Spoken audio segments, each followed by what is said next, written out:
താമരശ്ശേരി ചുരത്തിലൂടെയുള്ള യാത്ര ദുരിതപൂർണമായ സാഹചര്യത്തിൽ കോഴിക്കോട് വയനാട് ജില്ലാ കളക്ടർമാർ അടിയന്തരമായി ഇടപെട്ട് ഗതാഗതക്കുരുക്കിന് ശാശ്വത പരിഹാരം കാണണമെന്ന് മനുഷ്യാവകാശ കമ്മീഷൻ ജുഡീഷ്യൽ അംഗം കെ ബൈജുനാഥ് ചൊവ്വാഴ്ച 7-ാം വളവിൽ കണ്ടെയ്നർ ലോറി കേടായതിനെ തുടർന്ന് ചുരത്തിലുണ്ടായ ഗതാഗതക്കുരുക്കിനെക്കുറിച്ച് പ്രസിദ്ധീകരിച്ച പത്രവാർത്തയുടെ അടിസ്ഥാനത്തിലാണ് കമ്മീഷൻ സ്വമേധയാ കേസ് രജിസ്റ്റർ ചെയ്തത്.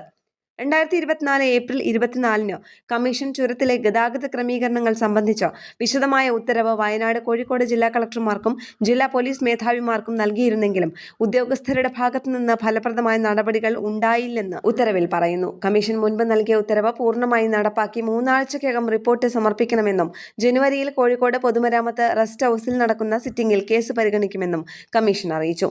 ചുരത്തിലൂടെയുള്ള ഭാരവാഹനങ്ങളുടെ ഗതാഗതത്തിന് കർശന നിയന്ത്രണങ്ങൾ ഏർപ്പെടുത്തണം. ആധുനിക സാങ്കേതിക വിദ്യയുടെ സഹായത്തോടെ മികച്ച ട്രാഫിക് മാനേജ്മെന്റ് സംവിധാനത്തിന് രൂപം നൽകണം.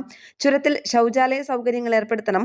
വാഹനങ്ങൾ കേടായാൽ തകരാർ അടിയന്തരമായി പരിഹരിക്കുന്നതിനും വാഹനങ്ങൾ റോഡിൽ നിന്ന് നീക്കം ചെയ്യുന്നതിനുമായി ക്രെയിനും വർക്ക്ഷോപ്പും വേണമെന്നും കമ്മീഷൻ നിർദ്ദേശിച്ചു. ന്യൂസ് ഡെസ്ക് കേരള പ്രണാമം.